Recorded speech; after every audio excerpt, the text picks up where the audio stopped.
momento de oração, né? Ó Deus, Senhor e Pai, estamos diante de Ti, Senhor, da Tua palavra que nos leva a orar. Pois a nossa felicidade, a nossa paz está em saber que o Senhor, na cruz do Calvário, morreu para nos livrar das acusações. Somos livres pelo que fizeste ao Senhor Jesus, nosso Salvador. Ó Pai, reconhecemos a Ti como Rei dos Reis e Senhor dos Senhores. Tu és o nosso Pai que está nos céus. O Senhor é santo. Nos ajude, Senhor, a viver de acordo com Jesus Cristo, de acordo com os ensinamentos do Senhor Jesus. Nos ajude, Senhor, porque sabemos que o Senhor se agrada com aqueles que guardam os Teus mandamentos. Ó Deus, precisamos de Ti, queremos viver na obediência de Tuas instruções. Inclina o nosso coração, Senhor, para o Teu querer, porque são felizes aqueles que não praticam o mal. Ó Deus, como diz a Tua palavra no Salmo 1, bem-aventurados são esses que não praticam o mal. Nos ajude a andar nos Teus caminhos, a ter prazer na Tua lei. Tu, ó Senhor, foi quem deste as leis. Foi o Senhor que nos enviaste em Jesus Cristo como aquele que deveríamos nos espelhar, assemelhar a Ele fielmente. Nos ajude, Senhor, nós que somos o Teu povo, nós desejamos obedecer-te, queremos ouvir as Tuas ordens, queremos cumpri-las fielmente. Nós não somos perfeitos, ó Deus, e nos aborrece quando falhamos. Por isso te pedimos, ó Pai, nos ajude a dar atenção às Tuas ordens, para que não venhamos passar vergonha diante de Ti. Queremos ser benditos do Pai Celestial, queremos ser acolhidos pelo Senhor. Esconde-nos, ó Pai, debaixo do Teu esconderijo, ó Altíssimo Deus. Dá-nos um coração de carne, dá-nos um coração sincero, para que possamos Te louvar conforme a Tua vontade, Senhor. Nos ajude, ó Deus, a crescer, à medida que formos aprendendo as Tuas ordens, os Teus desígnios. Queremos obedecer, ó Pai, nós desejamos isso. Há uma luta em nós mesmos para conseguirmos esse êxito. Peço-te, ó Pai, nos ajude, Senhor. Se o Senhor não o fizer, estaremos à deriva, abandonados. Por isso, Senhor, nós já aprendemos, Senhor, que só poderemos conservar a nossa vida, os retos caminhos do Senhor, se o Senhor direcionar-nos a Tua palavra. Queremos olhar para as Escrituras. Ela é a regra de fé e prática para a nossa vida. Nos ajude, Senhor, a procurar servir ao Senhor Jesus de todo o coração, para que sejamos encontrados como verdadeiros adoradores que adoram ao Senhor em espírito e em verdade. Não nos deixe desviar dos Teus caminhos. Livra-nos do mal, Senhor. Nos ajude a guardar a Tua palavra no nosso coração, para nunca pecar contra Ti. Nós queremos nesta tarde, nesta noite, Te louvar, Senhor, Te adorar, ouvir a Tua voz. Ensina-nos, Senhor, os Teus desígnios. Nos ajude, Senhor, a repetir a Tua palavra, a anunciar, a proclamar as ordens que nos tem dado. Dessa forma estaremos felizes, estaremos alegres, contentes em seguir os Teus mandamentos, e a honra e a glória será dada totalmente ao Senhor. Ó Senhor, Tua palavra é a maior riqueza que nos concedeste. Por isso, Senhor, queremos examiná-la, queremos viver nela, Senhor. Nos ajude a buscar nela o prazer de nossa existência e jamais esquecer da mensagem do Evangelho. que nos tirou das trevas para a tua maravilhosa luz. Pedimos a tua condução, Senhor, neste culto, pois o Senhor é o alvo da sua igreja, novamente. Que possamos, ó Pai, através do teu Espírito Santo, ser conduzido por ele, para que o Senhor possa receber a nossa assembleia. Se não for assim, nós estaremos fazendo algo que o Senhor não se agrada. Por isso, te pedimos, ó Pai, concede-nos o que exige de nós, em nome de Jesus. Amém. Irmãos, hoje é um dia especial, o dia da Santa Ceia. A igreja militante, ela cumpre estas ordenanças. O sacramento da Santa Ceia, o batismo nas águas, nos insere nesse sacramento. São dois sacramentos, o batismo nas águas e a Santa Ceia. Por isso, que cada um de nós possamos, neste momento, ter esta consciência de que precisamos discernir este momento, porque este é o corpo e o sangue do Senhor Jesus, e assim discernindo, nós o teremos como alimento para a nossa alma, porque se for o contrário, se nós não discernirmos o corpo e o sangue do Senhor Jesus, seremos culpados do corpo e do sangue do Senhor Jesus. Por isso a Bíblia nos diz que devemos examinar a nós mesmos. Eu quero ler aqui com os irmãos o texto de hoje, que está em Efésios, capítulo 2. Eu vou ler juntamente com os irmãos aqui no monitor.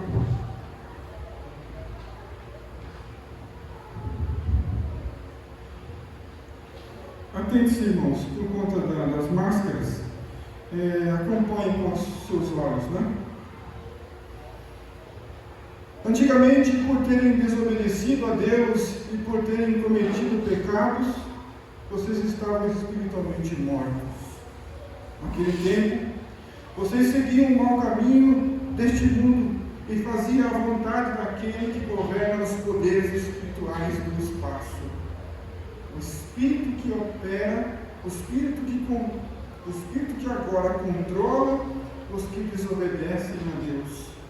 De fato, todos nós éramos como eles e vivíamos de acordo com a nossa natureza humana, fazendo o que o nosso corpo e a nossa mente queriam. Assim, porque somos seres humanos como os outros, nós também estávamos destinados a sofrer o castigo de Deus. Mas a misericórdia de Deus é muito grande e o seu amor por nós é tanto que quando estávamos espiritualmente mortos por causa da nossa desobediência, Ele nos trouxe para a vida que temos em união com Cristo. Pela graça de Deus, vocês são salvos. Por estarmos unidos com Cristo Jesus, Deus nos ressuscitou com Ele para reinarmos com Ele no mundo celestial. Deus fez isso para mostrar em todos os tempos do futuro a imensa grandeza de sua graça, que é nossa por meio do amor que Ele nos mostrou por meio de Cristo Jesus. Pois pela graça de Deus vocês são salvos por meio da fé. Isso não vem de vocês, mas é um presente dado por Deus. A salvação não é o resultado dos esforços de vocês, portanto, ninguém pode se orgulhar de tê-la, pois foi Deus quem nos fez o que somos agora em nossa união com Cristo Jesus. Ele nos criou para que fizéssemos as boas obras que Ele já havia preparado para nós. Lembrem que vocês, os não-judeus, eram chamados de incircuncidados pelos judeus, que chamam a si mesmos de circuncidados por praticar a circuncisão. Lembrem do que vocês eram no passado.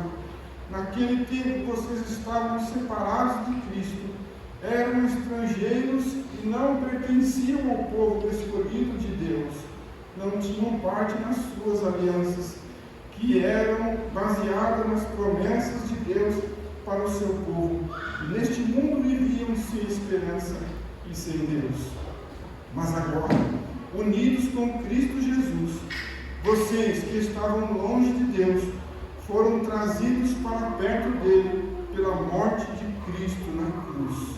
Pois foi Cristo quem nos trouxe a paz, tornando os judeus e os não-judeus um só povo. Por meio do sacrifício do seu corpo, ele derrubou o muro da inimizade que separava os judeus dos não-judeus. Ele acabou com a lei juntamente com os seus mandamentos e regulamentos. E dos dois povos formou um só povo, novo e unido com ele. Foi assim que ele trouxe a paz. Pela sua morte na cruz, Cristo destruiu a inimizade que havia entre os dois povos. Por meio da cruz, ele os uniu em um só corpo e os levou de volta para Deus. Assim Cristo veio e anunciou a todos a boa notícia de paz, tanto a vocês, os não-judeus, que estavam longe de Deus, como aos judeus que estavam perto dele. É por meio de Cristo que todos nós, judeus e não-judeus, podemos ir pelo poder de um só Espírito até a presença do Pai. Portanto, vocês, os não-judeus, não são mais estrangeiros nem visitantes. Agora vocês são cidadãos que pertencem ao povo de Deus e não membros da família dele. E são membros da família dele. Vocês são como um edifício e estão construídos sobre o alicerce que os apóstolos e os profetas colocaram.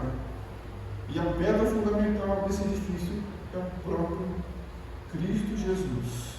Ele mantém o edifício tudo bem firme e faz com que cresça como um templo dedicado ao Senhor. Assim vocês também, unidos com Cristo, estão sendo construídos junto com os outros, para se tornarem uma casa onde Deus vive por meio do seu Espírito. Amém. Deus abençoe. Vamos ouvir o louvor antes da oportunidade.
Me chamou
Me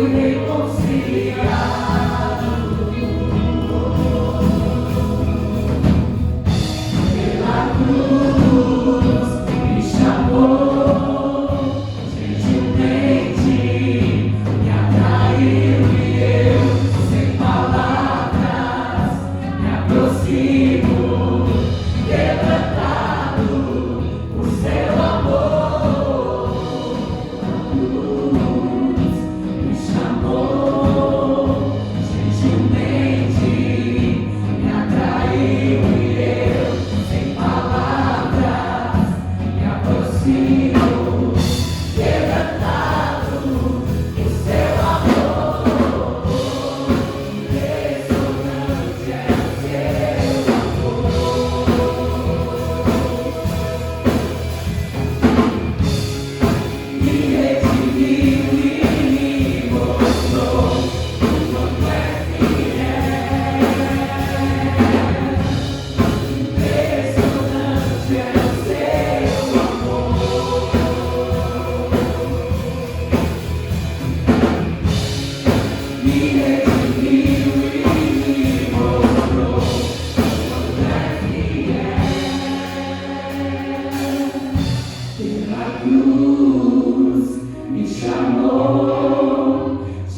Nessa música, os irmãos que sentiram o desejo de contribuir com a casa do Senhor, sintam-se à vontade.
muita alegria que nós estamos aqui essa noite, né? Um domingo especial, onde estaremos celebrando a Santa Ceia. E eu queria que nós orássemos agora, antes de refletirmos na Palavra de Deus. Então faça da minha oração a sua, peça para que o Senhor também ministre no seu coração. Vamos buscar o Senhor agora?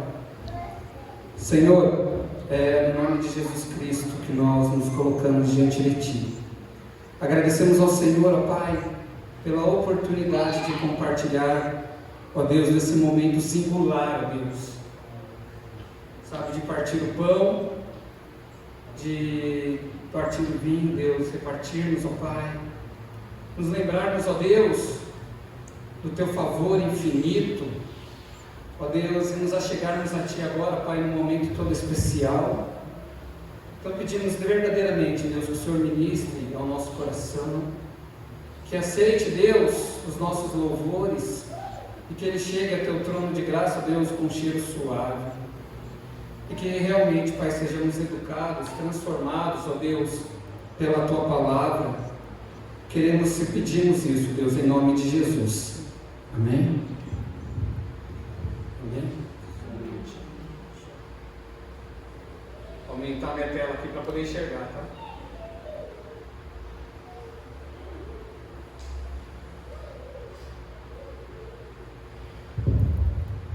Então, nesse domingo especial, né, onde estamos celebrando a ceia, orando e estudando a palavra de Deus, eu entendi que a gente precisava emergir um pouco mais dentro do significado, sabe, deste memorial, e que nós estamos celebrando aqui essa noite, para que, de certa forma, nós venhamos ser elevados a Cristo, então, e dentro desse momento ímpar de comunhão, nós também possamos ser abençoados, ser agraciados por Ele.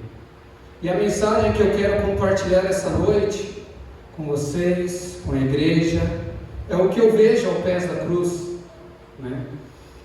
E também desafiar você a pensar o que você vê aos pés da cruz. E como, sabe, a Santa Ceia fala da cruz, fala do sangue, nós cantamos a respeito disso, os cânticos aqui entoados, e é isso que eu quero compartilhar com vocês. Eu acredito de verdade, dentro do meu coração, que esse é o momento mais importante da história. Não existe um momento, algo que se iguale a isso.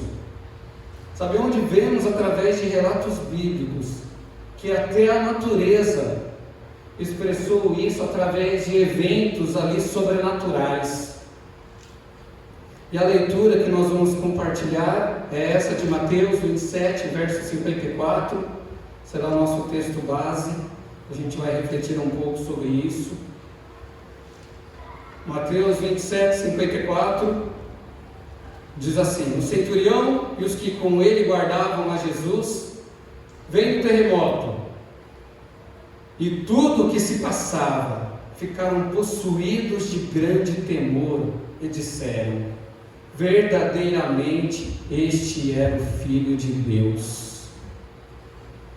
Então o centurião, junto com os que guardavam a Jesus, vendo aquele terremoto e tudo o que se passava, ficaram possuídos de grande temor e disseram, declararam: verdadeiramente este é o Filho de Deus.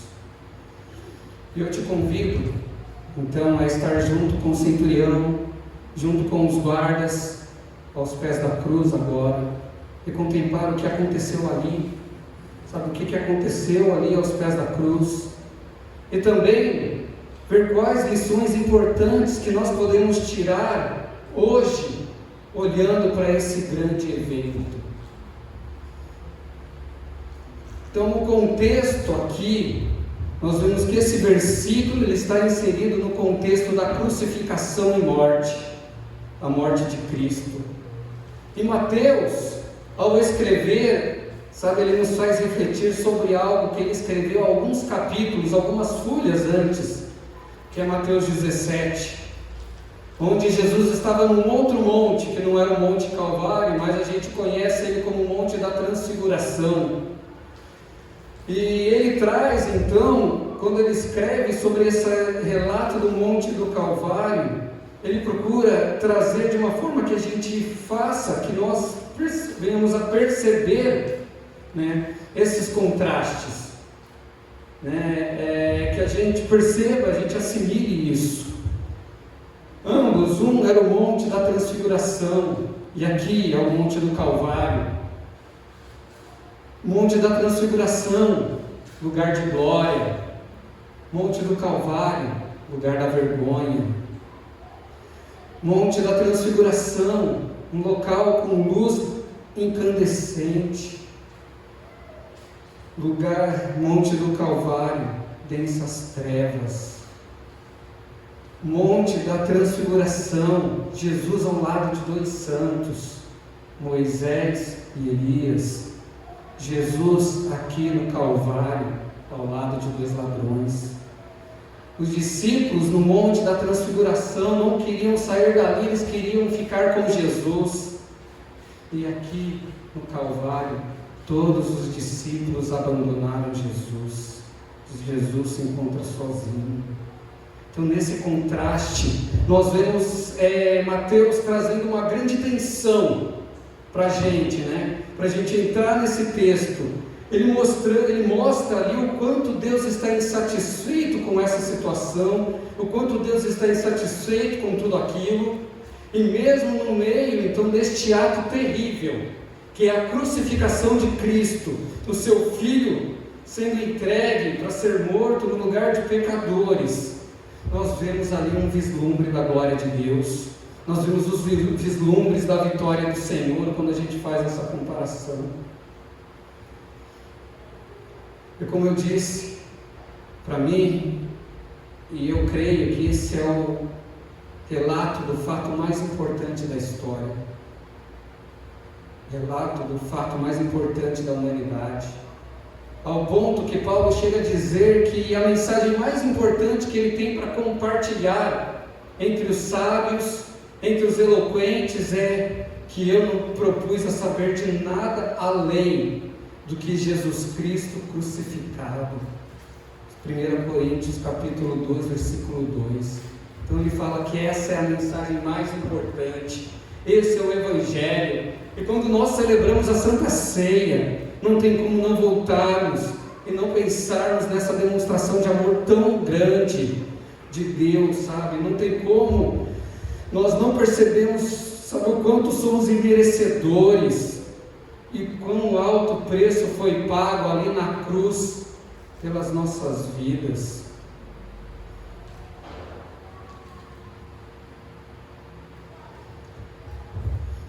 E para começar, eu queria que a gente identificasse esse personagem, porque é importante a gente entender quem foi o centurião, porque a gente vai compreender a força e o que significou a sua declaração final nesse versículo que nós lemos.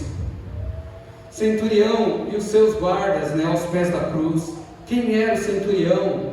Centurião é aquele que comanda 100. Seria uma espécie de suboficial da legião romana. Ele era responsável por manter a ordem, garantir o pagamento dos impostos, e nesse contexto, ele é o superintendente militar da execução de Jesus. Então isso é tremendamente importante, que era ele quem estava matando, era ele mandando, era ele que supervisionava os guardas, os soldados romanos, que tanto satirizaram Jesus, que colocaram uma cruz, a coroa de espinho na sua cabeça. Ele era quem supervisionava tudo isso. E depois que a gente entende isso, eu quero partir então para 6 eventos que o centurião e os que estavam com ele viram aos pés da cruz. E quero te convidar então, de verdade, novamente, a estar junto com eles e aprender aos pés da cruz e ouvir a voz de Deus essa noite. Nós vemos que pela ordem do versículo, vendo o terremoto e tudo que passava, então, de acordo com o texto, eles viram um terremoto, mas nós vamos voltar para o terremoto de acordo com a ordem do texto, né, da unidade expositiva inteira. E então vamos começar em tudo que se passava, ok? Primeiro grande evento que a gente percebe, que eles viram que é algo sobrenatural, foi que houve trevas sobre a terra. O primeiro evento extraordinário que aconteceu na cruz foi que houve trevas. Então, durante 3 horas, do meio-dia, da hora sexta, até as 3 horas da tarde, hora nona, justamente um horário onde que o sol estaria mais forte, que mais brilha, mais calor está. Foi naquela hora, sabe, naquele dia exato, não havia luz, pois a luz do mundo, que é Jesus, de acordo com João 8,12, ela estava sendo pendurada na cruz, em nosso lugar. E as trevas do pecado não eram evidentes então sobre a humanidade. As trevas elas falam, as trevas elas denunciam, elas enfatizam que Deus está insatisfeito, pois o Filho de Deus, ele tinha sido rejeitado, o sol se escondeu da ira de Deus, a luz do mundo estava na cruz, por causa do desprezo de toda a humanidade, e as trevas falam ainda hoje, pois muitos, e talvez alguém aqui esta noite, ainda está rejeitando o Filho de Deus. Este fato, meu irmão, não é apenas um eclipse solar, não é apenas uma fumaça que tornou o sol escuro. Foi Deus que fez apagar a luz do sol, e mesmo que Ele tenha usado a lua para isso, nós vemos que naquele momento, Deus está mostrando a toda a humanidade a realidade das trevas, de um mundo que vive sem Deus. Essa é a realidade do homem, vive em plena escuridão, sem enxergar a glória de Deus, sem enxergar que pode ter um relacionamento com Ele. Jesus se fez pecado, Deus está em ira por causa dessa rejeição, e as trevas nos falam ainda hoje, que muitos têm rejeitado o Filho de Deus. Vamos para o segundo grande evento, sacrifício da hora nona. Por volta da hora nona, clamou Jesus em alta voz, dizendo: Eli, Eli, lama sabachthani, o que quer dizer: Deus meu, por que me desamparaste? Mateus 27:46. O segundo evento extraordinário foi que Jesus se entregou na hora nona, às 3 horas da tarde. A hora nona então corresponde às 3 horas da tarde, e este era o momento que comumente se fazia um sacrifício da tarde. Salmo 141, verso 2 diz isso. Quando se oferecia um sacrifício de cordeiro, de acordo com Êxodo 29:41, e comumente se tornou então um momento de oração. Nós vemos Esdras, no capítulo 9, versículo 5, Daniel, quando ele ora, e depois ele é jogado na cova dos leões, ele ora às 3 horas da tarde. Nós vemos depois também em Atos, quando os discípulos estão chegando ali no templo, são as 3 horas da tarde, numa reunião de oração. Então se tornou tradicional, se tornou comum às 3 horas da tarde ser um momento de sacrifício, um momento de entrega.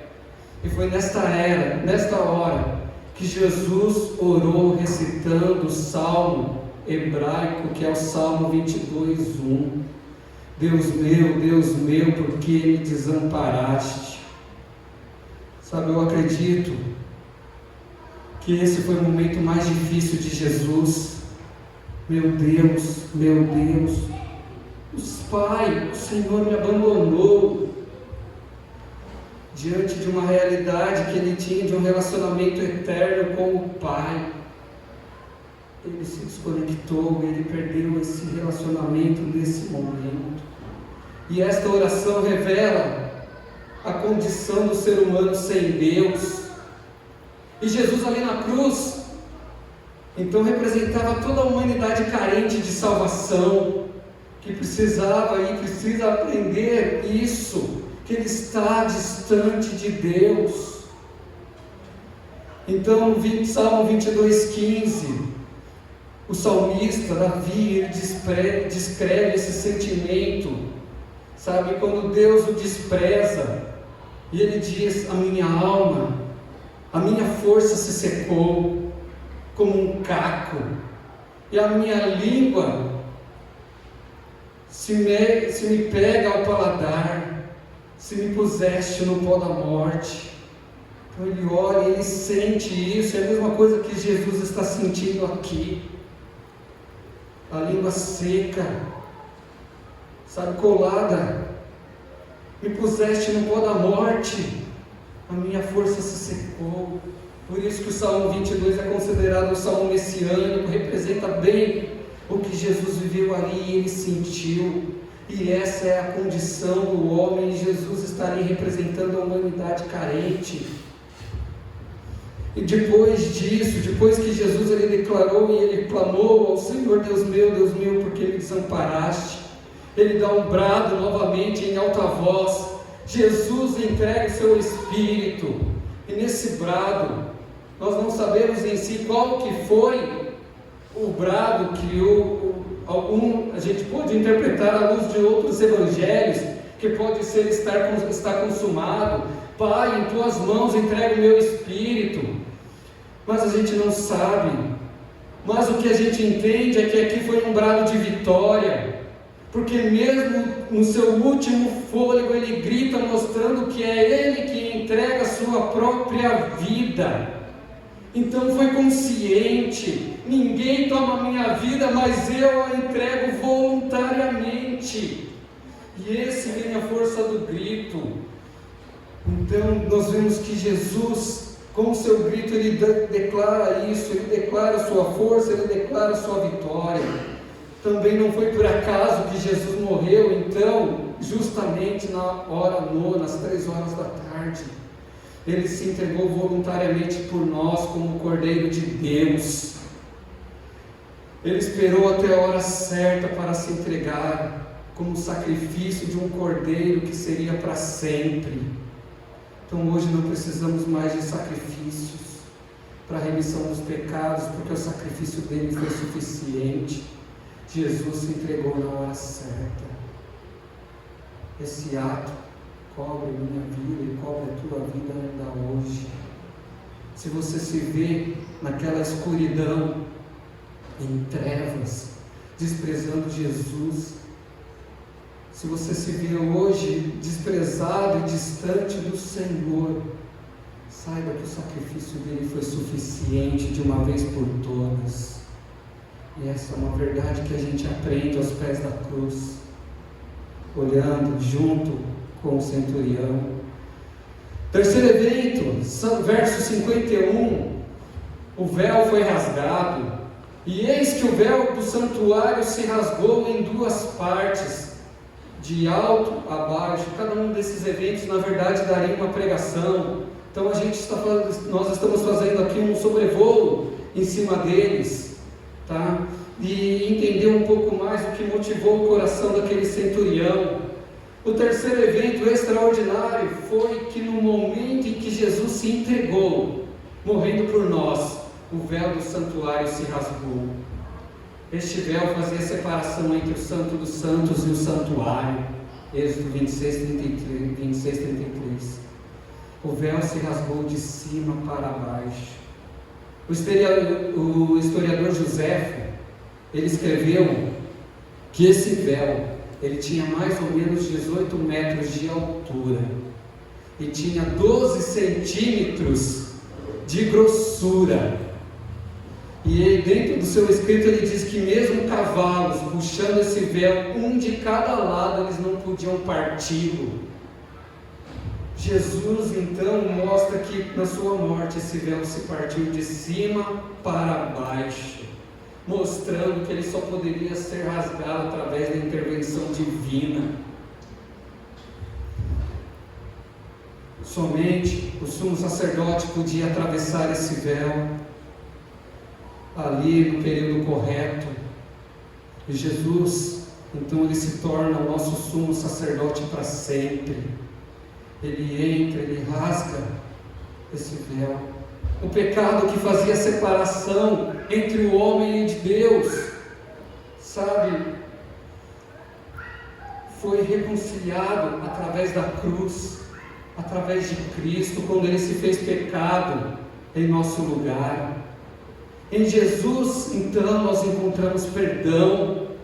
Na cruz, ele removeu o véu que separava. E de acordo com Hebreus, então, hoje nós podemos entrar com ousadia no Santo dos Santos, para ter um encontro com Ele.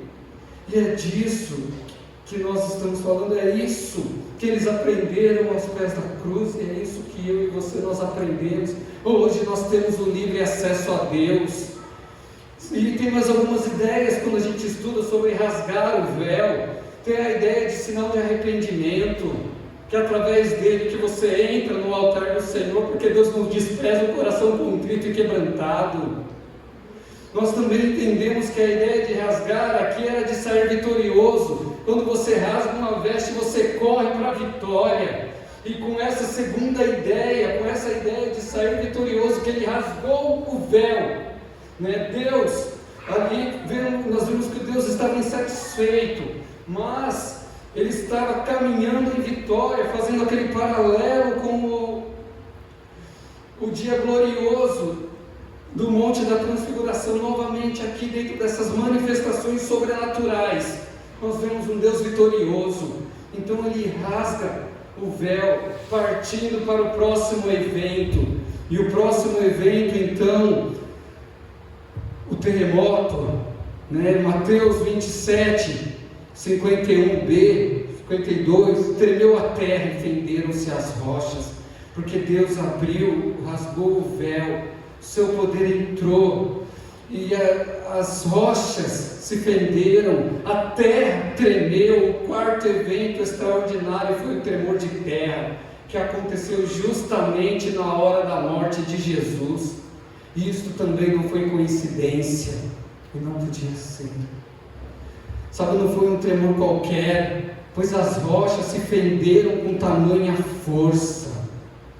O que fez abalar a terra foi a voz de Deus, pois aquele, como diz Hebreus capítulo 12, 26, aquele cuja voz abalou, então a terra, agora porém, ele promete dizendo, ainda uma outra vez por todas, farei abalar não só a terra, mas também o céu. É aquele que fala, que faz com que todas as coisas se abalem. Isso acontece para mostrar o poder de Deus. Toda a terra não podia suportar o peso da glória de Deus, porque João diz que é na cruz que foi o ápice da glória de Deus, onde Cristo foi glorificado. Muitas vezes nós enxergamos ali ele como um coitado, mas não é isso que acontece. Ali Jesus ele está sendo vitorioso, ali ele está vencendo o pecado, destruindo o poder de Satanás. E essa é a verdade. Então nós olhamos ali, a terra não pôde suportar o peso da glória de Deus, e nem mesmo o juízo da condenação sobre o pecado. A natureza que gemia, ela sente agora a manifestação do Senhor. Quando Jesus morreu por nós, toda a estrutura do pecado mundano foi abalada. E nós olhamos e enxergamos isso aos pés da cruz. E se estabeleceu ali então o reino de Deus, para aqueles que se firmam agora, não numa rocha que pode ser destruída, não numa rocha que pode ser fendida, mas nós firmamos o nosso pé sobre a rocha que é inabalável, que é Jesus Cristo. É isso que a gente aprende aos pés da cruz, junto com aquele centurião. Quinto evento, versículos 52 e 53. Abriram-se os sepulcros, e muitos corpos de santos que dormiam ressuscitaram. E saindo dos sepulcros, depois da ressurreição de Jesus, entraram na cidade santa e apareceram a muitos.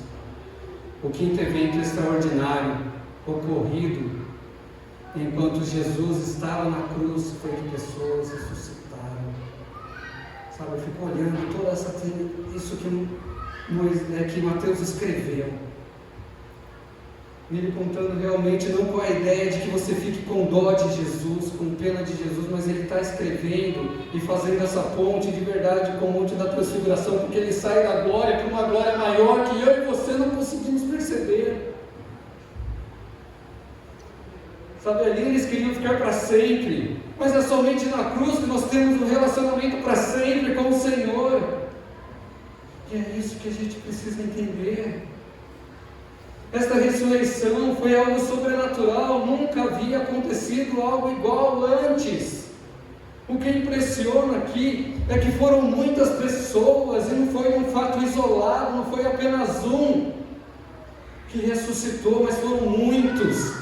E este fato aconteceu para testemunho a respeito do poder de Jesus e para garantir antecipadamente aquilo que ele disse, que ele também iria ressuscitar. Na sua morte aconteceu milagres. Estas pessoas eram santos, homens comuns, homens e mulheres de Deus, que certamente eram conhecidos do povo e foram reconhecidos ali por muitos. E estes muitos que ressuscitaram também apareceram a muitos outros e foram testemunhas disso. E nós vemos então a mensagem do Senhor se propagando já na sua crucificação. Esta ressurreição, no momento da morte de Jesus, também serve para lembrar o que Jesus ele diz em João 11:25, onde ele diz: eu sou a ressurreição e a vida, quem crê em mim, ainda que esteja morto, viverá. Você pode ter vida aqui essa noite, basta crer em Jesus. Embora ele tenha morrido, Jesus sempre foi a vida e ele venceu a morte. Isso nós aprendemos ao pés da cruz. Sexto e último evento, teve alguns outros eventos, alguns outros fatos na crucificação de Cristo. Tá? A gente não se limita a esses, mas esses que eu queria trazer, e foram os eventos finais e sobrenaturais que marcaram, eu acredito que tocou o coração do centurião. E o sexto evento então é a conversão do centurião, que foi o texto que nós lemos. O centurião e os que com ele guardavam a Jesus, tendo terremoto e tudo o que se passava, ficaram possuídos de grande temor e disseram: verdadeiramente este é o Filho de Deus. Sabe, o sexto evento extraordinário ocorrido na cruz foi que o soldado romano se rendeu a Cristo. Este centurião certamente era o chefe da escolta para aquela missão. O exército romano, ele ficou conhecido na história por sua crueldade, sabe, porque seus exércitos sempre, os seus soldados sempre precisavam demonstrar que eles eram bravos, a sua bravura. Muito mais, então, sabe, esse centurião, ele deveria ser uma pessoa insensível, e ele ia executar essa missão sem ter pena e sem ter misericórdia nenhuma. Então a gente parte para entender isso. Nesse sexto, que é a conversão, que é o maior milagre de todos, nesse sexto evento, é quando no coração do pecador ele surge grande temor, porque foram eles que estavam à frente dos deboches, das surras, sabe, das cusparadas, dos insultos de Jesus. Eram esses soldados comandado por esse centurião, que estavam à frente então desse castigo sobre Cristo. Eles estavam conscientes disso naquele exato momento. Nós comandamos os deboches, nós comandamos as surras, nós comandamos as sátiras, as cusparadas, os insultos. Então o temor, nós percebemos aqui que o temor ele precede o reconhecimento. Antes deles reconhecerem que Jesus era o Filho de Deus, eles temem. O temor entra no coração deles. E este temor vem quando nós admitimos que nós somos os responsáveis pela cruz de Cristo. Meu irmão, não foi o centurião, não foram os soldados romanos ou judeus, foi eu, foi você. Nós somos responsáveis por aquela cruz. É o nosso pecado, são as nossas falhas, as nossas ofensas. Nós somos os ofensores, nós insultamos a Jesus. E aos pés da cruz, então, quando olhamos para Jesus, nós somos enchidos de grande temor, porque foi em nosso lugar que Ele estava ali. Foi pela minha vida, foi por sua vida. Isso é o Evangelho, foi por amor. E depois que nosso coração se enche de temor, vem um reconhecimento. Com a boca crê, não, com o coração crê para a justiça, com a boca fala. Sabe, nós vemos isso, então eles reconhecem o senhorio de Jesus, e que esse Jesus verdadeiramente é Filho de Deus. Os próprios executores de Jesus tiveram que reconhecer o seu poder. O centurião percebeu que ele não era nenhum criminoso, que Jesus não era nenhum impostor ou mentiroso. Nós vemos alguns textos antes, Mateus 27, 39, as pessoas que iam passando pelas ruas, elas blasfemavam: você destrói o santuário em 3 dias e reedifica, então salve a si mesmo se tu és Filho de Deus. E a gente vê, nós percebemos no texto que eles usam a mesma expressão, se és Filho de Deus, provocando Jesus. Se és Filho de Deus, blasfemando, desça da cruz. Se és Filho de Deus,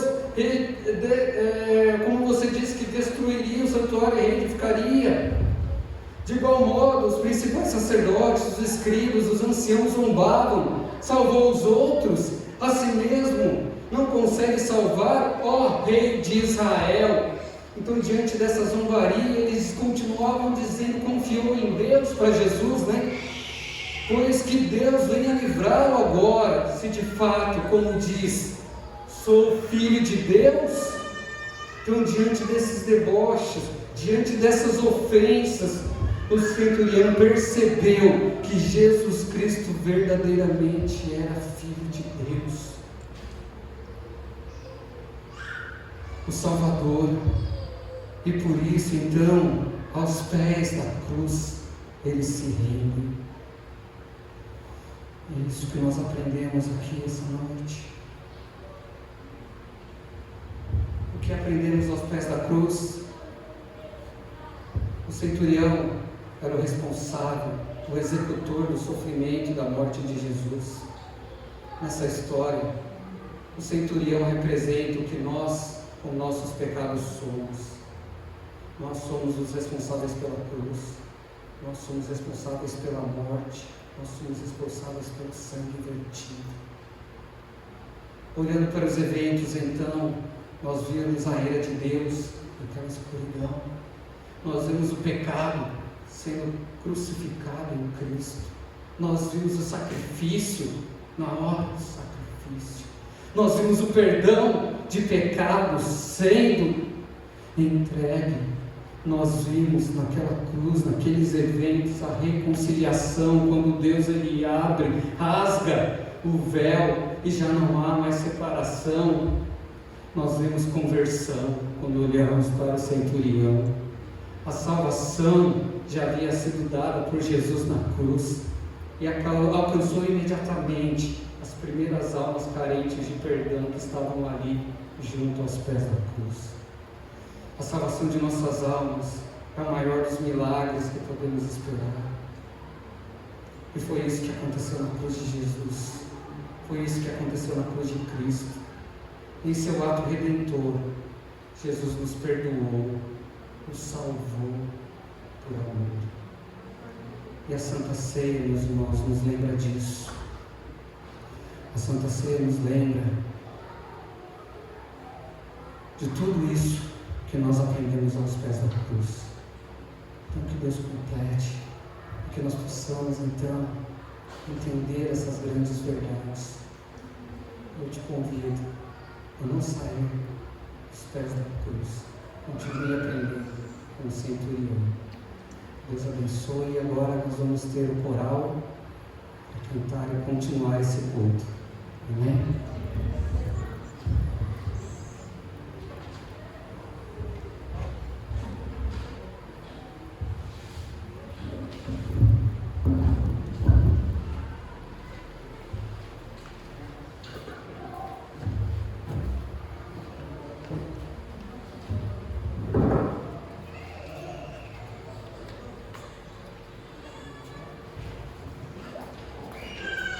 Boa noite, irmãos. Quem é o único que pode limpar o nosso coração sujo de pecado? Somente Jesus. O coral estará cantando isso. Sangue do meu Cristo limpou o meu coração. Amém.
Este é o momento de nós anunciarmos a morte de Cristo. A Bíblia diz, no verso 26 de 1 Coríntios 11, assim: porque sempre que comerem deste pão e beberem deste cálice, vocês anunciam a morte do Senhor, até que Ele venha. Nós estamos aqui, neste momento, para anunciar a morte do Senhor. E o Senhor Jesus disse, em sua palavra revelada ao apóstolo Paulo, porque o que ele recebeu do Senhor, ele transmitiu a nós, diz o apóstolo. E essas são as palavras do Senhor Jesus. Nós devemos anunciar a morte do Senhor, e o fazemos neste momento. Não podemos esquecer jamais, Deus morreu. Deus morreu na pessoa do seu Filho, Jesus. Jesus é Deus. Cristo na cruz do Calvário, o ungido de Deus, o Pai, derramou o seu sangue. Jesus morreu. Este não é um momento que nós aqui falamos da ressurreição de Jesus. Este é o momento de falarmos da sua morte. E isso foi um fato. Jesus morreu. Havia um propósito para a sua morte. Cristo morreu. Realmente Jesus morreu. Houve realmente na cruz do Calvário uma morte expiatória, a morte vicária. Deus, na pessoa de Cristo, na cruz do Calvário, deu a sua vida. Aquele que tem o domínio sobre ela, aquele que é a própria vida, doou a cada um de nós, o seu povo, os seus filhos, aqueles pelos quais o Senhor Jesus Cristo morreu na cruz do Calvário. A expiação de Cristo na cruz do Calvário, ela foi direcionada a cada um dos seus. A morte de Cristo, a expiação de Cristo alcançou todos quantos pelos quais o Senhor, Deus o Pai, conduziu a Jesus Cristo, o seu Filho. Nenhuma gota de Cristo na cruz do Calvário foi desperdiçada. Nenhuma gota sequer se perdeu. A morte de Jesus fez com que Cristo oferecesse a si mesmo como substituto de nossas almas. Jesus morreu. Nós não podemos esquecer. Cristo morreu. Jesus precisou morrer na cruz do Calvário. Que delito é este que fizemos? Que foi necessário o próprio Deus ser levantado na cruz do Calvário. Qual é a magnitude do nosso pecado para que fosse necessário nada mais nada menos que o próprio Deus morrer na cruz do Calvário? Por maior que seja o nosso delito, não é este o caso.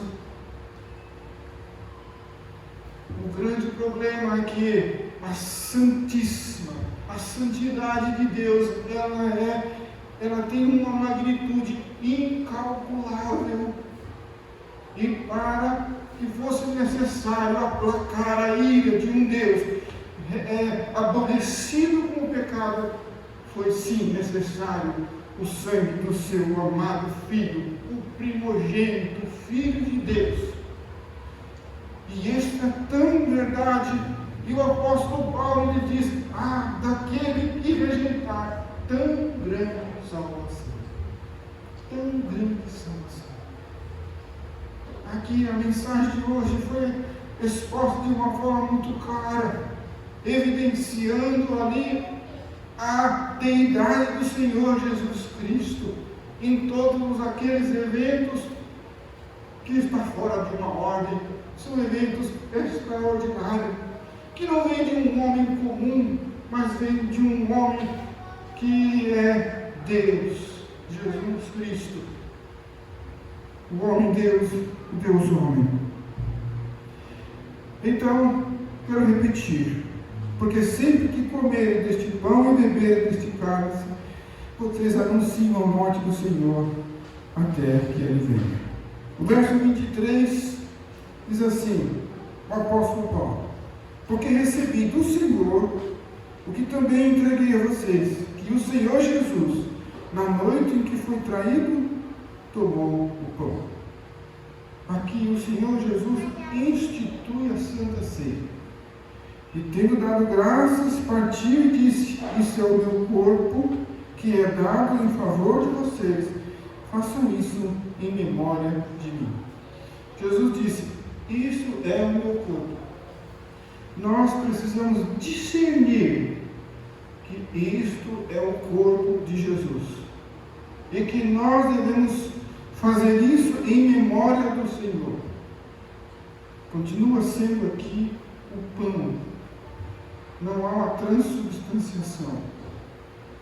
Mas de forma espiritual, nós precisamos olhar para isto e discernir, como Jesus disse: e isto é o meu corpo. Um corpo dilacerado, um corpo que é dado em favor de vocês, pela graça. Nós fomos favorecidos por isso.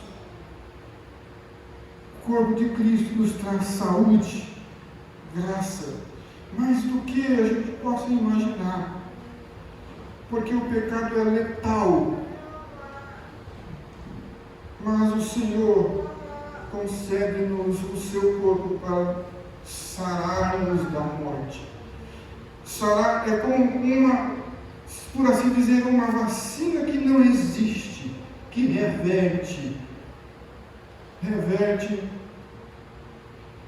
o vírus letal. É a morte de Cristo, o seu corpo. Da mesma forma, depois da ceia, tomou o cálice e disse: esse cálice é a nova aliança no meu sangue. Façam isso sempre que o beberem em memória de mim. Cristo está fazendo comigo, conosco, com a sua igreja, um pacto de sangue. Porque sempre que comerem deste pão e beberem deste cálice, vocês anunciam a morte do Senhor até que Ele venha. E é esse o momento. É o momento de anunciar a morte de Jesus. Cristo morreu, e isso foi um fato. Jesus perdoou os nossos pecados. A Bíblia diz em Apocalipse que o Cordeiro havia sido morto antes da fundação do mundo. Todavia, Jesus precisou morrer na cruz do Calvário porque Deus é justo. Porque seria injusto o justo juiz absolver o culpado. Alguém teve que pagar por isso. Não foi sangue de bodes e de animais, mas foi o sangue de Deus. Então há uma advertência aqui, uma recomendação. Nós precisamos, antes desse sacramento, passar pelo primeiro sacramento, que é o batismo nas águas, para sermos inseridos na instituição. Quando nós entregamos nossas vidas ao Senhor Jesus, nós somos batizados em Cristo, através do batismo no Espírito Santo. E fazendo parte de Deus, agora nós podemos participar dele. Então o texto nos recomenda que é necessário que nós estejamos em comunhão com a igreja, em comunhão com o Senhor e ser batizado nas águas. Eu sei que isso é de praxe, mas é necessário que assim seja dito. Portanto, todo aquele que comer o pão ou beber o cálice do Senhor indignamente será culpado de pecar contra o corpo e o sangue do Senhor.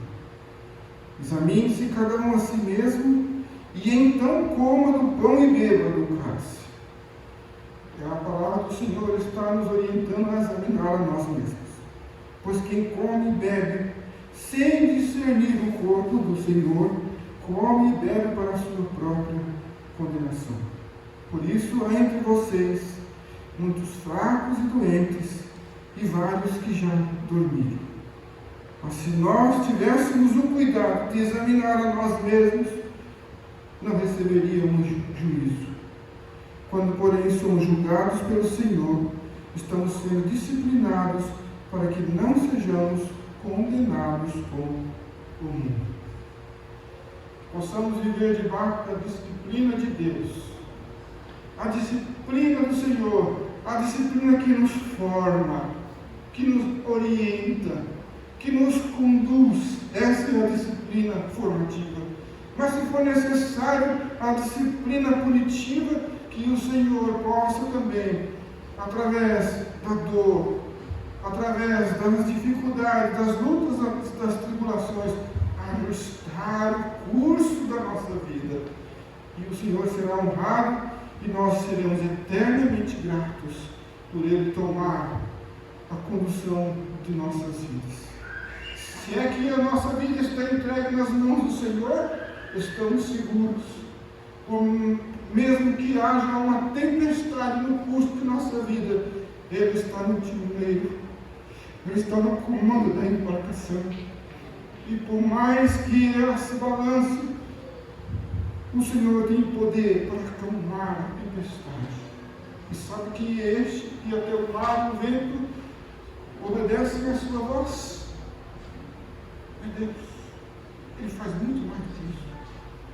Ele chama as estrelas pelo seu nome e elas comparecem sem que nenhum se ausente de sua presença. O que é acalmar o mar e o vento? Então nós conhecemos já um Deus Todo-Poderoso. Coloque-se de pé, irmãos, por favor. Vamos para este momento e eu quero chamar aqui o Diácono Bruno e a Gislaine para a entrega dos elementos. Eles estão aqui equipados de forma segura e com os critérios de higiene para esse momento.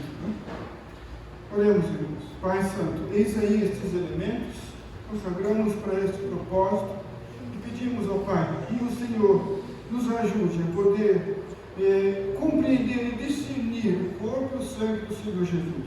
Pai, perdoa os nossos pecados, as nossas transgressões, não só o que fazemos, mas o que somos, porque nem da terra, não somos nem terra, somos o pó da terra, e para ela voltaremos.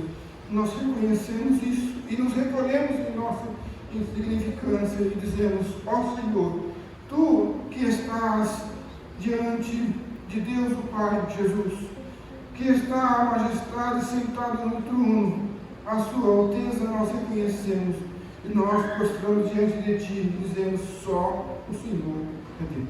Por isso, Pai, nos ajude neste momento, para que possamos anunciar a morte do Senhor através deste evento, através deste ato, ó Pai, de comermos o pão e o cálice.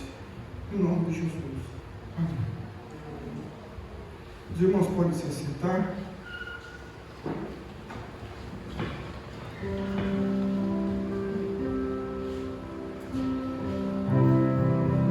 Assim que você for recebendo, irmãos, você já pode comer o pão, né?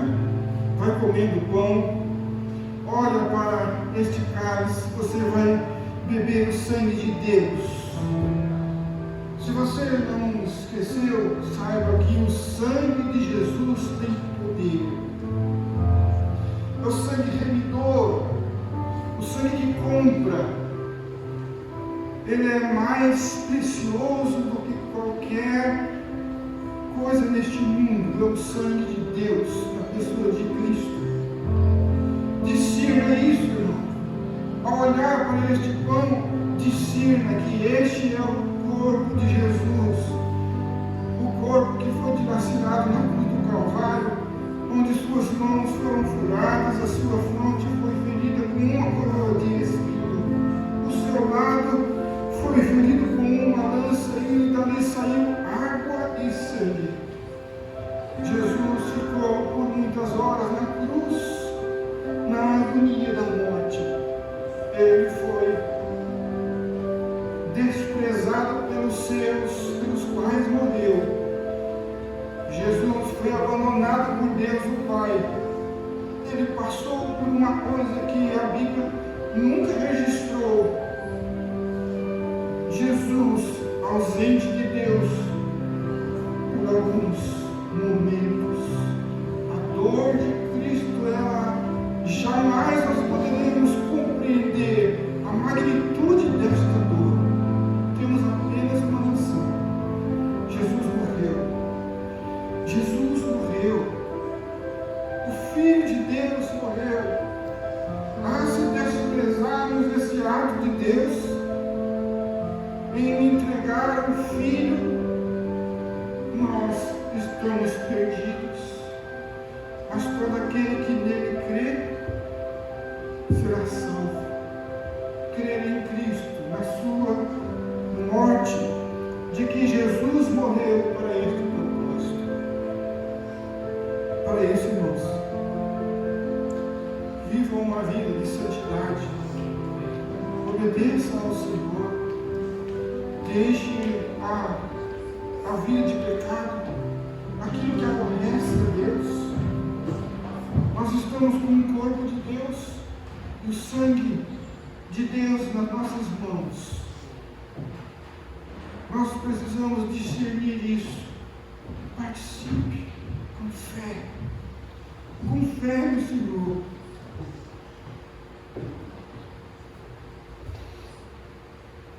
Esse é o corpo do Senhor Jesus.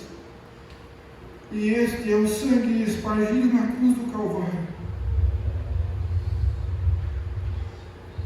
Senhor, nós te agradecemos por isso. Nós te agradecemos, Senhor, porque somos salvos e agora nossa alma pode descansar.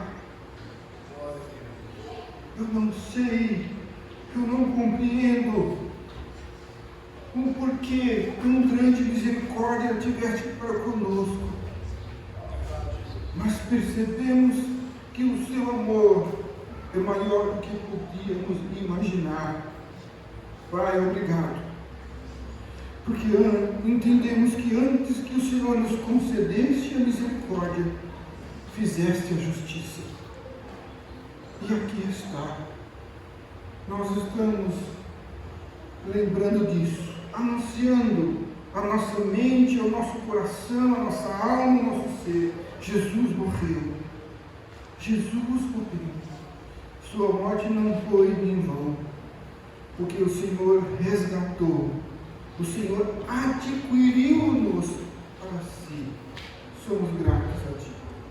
Obrigado, Senhor.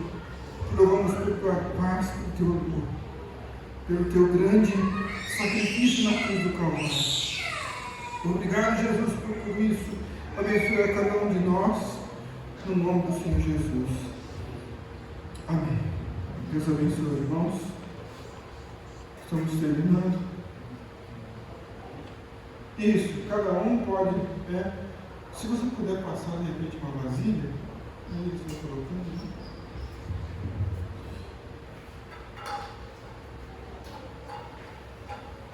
né?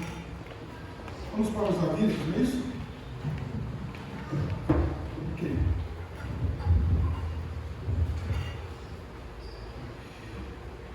Essa semana que vem nós temos aí o DIP, né? Vamos conhecer a realidade dos nossos irmãos perseguidos e orar por eles, cristãos e muçulmanos. Domingo vai acontecer aqui. Vamos falar sobre a igreja perseguida de 2020. É 13 de setembro, domingo, às 18 horas. Começamos aqui 5 minutos antes com oração, né? É muito complicado, porque estes ex-muçulmanos, eles não são como muitas outras religiões que, ao entregar suas vidas ao Senhor Jesus, eles vivem a sua vida tranquila. Não, é considerado pelos muçulmanos que eles são traidores. Então, por isso eles vivem uma vida sendo perseguidos. É disso que vai se falar um pouco, né? Aqui no domingo. Quarta-feira, continuamos com os cultos na internet, né? No YouTube. É importante, irmãos, a frequência dos cultos de quarta-feira aqui na igreja, normalmente presencial, era reduzida, né, por várias dificuldades. Eu creio que agora o culto, por enquanto na live, ele é mais tranquilo, ele é mais acessível. Então é importante que você, naquele momento, se dedique, faça o culto no seu lar. Não é o culto na internet, entende? É o culto no seu lar. Faça uma célula lá. E o culto que passa na internet, ele serve como um guia para nós definirmos o momento de louvarmos ao Senhor e o momento de ouvirmos a palavra de Deus em conjunto. Então, ele não substitui o culto presencial, mas ele é um apoio às células nas casas. Então, no momento da live da quarta-feira, é o momento do seu culto de célula na sua casa. Faça isso. Momento de reunir, orem ao Senhor, cante junto com o vídeo, né? E ouça a palavra, a ministração da palavra de Deus. Isto é importante para a igreja, né?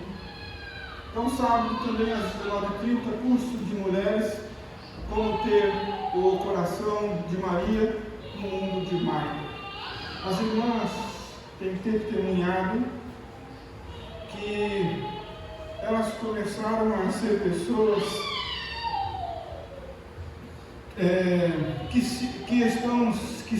ao dedicar a esses livros, elas descobriram uma fonte de alegria insaciável.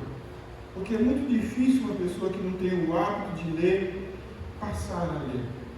Algumas pessoas que já tinham o hábito, né, estão aí sendo agraciadas por isso. Mas as pessoas que não tinham o hábito começaram a perceber que agora elas não querem mais parar. Eles não fazem nem pausa de um livro para o outro. Né? Eu comento com a Lulu, olha, essas irmãs, elas não querem parar.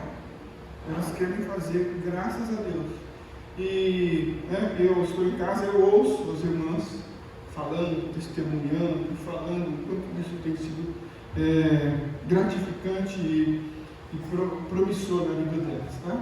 Então, também tenho e outro que é a leitura Somos Todos Teólogos.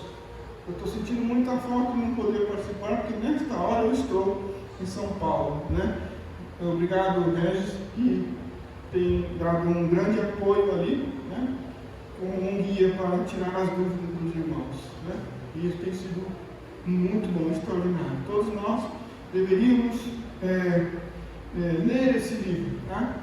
Porque todos somos teólogos, né? Agora, é com T maiúsculo ou minúsculo? Por que todos somos teólogos? Porque todos nós temos uma definição de Deus. Definimos Deus. Mas qual é a fonte da nossa definição? Como nós chegamos a essa conclusão? Se eu tenho as Sagradas Escrituras como a fonte, eu tenho o verdadeiro Deus. Senão eu sou um falso teólogo. Eu sou um teólogo de baixa qualidade. Porque eu defino Deus nos meus critérios, e os meus critérios sem as Escrituras, eles são vagos e fúteis. Né? Mas, irmãos, isso aqui é só um resumo, né? Precisamos ler. Domingo às 15 horas, EBD. Eu não sei se o YouTube não está mostrando, mas por um bom período eu vi uma pessoa.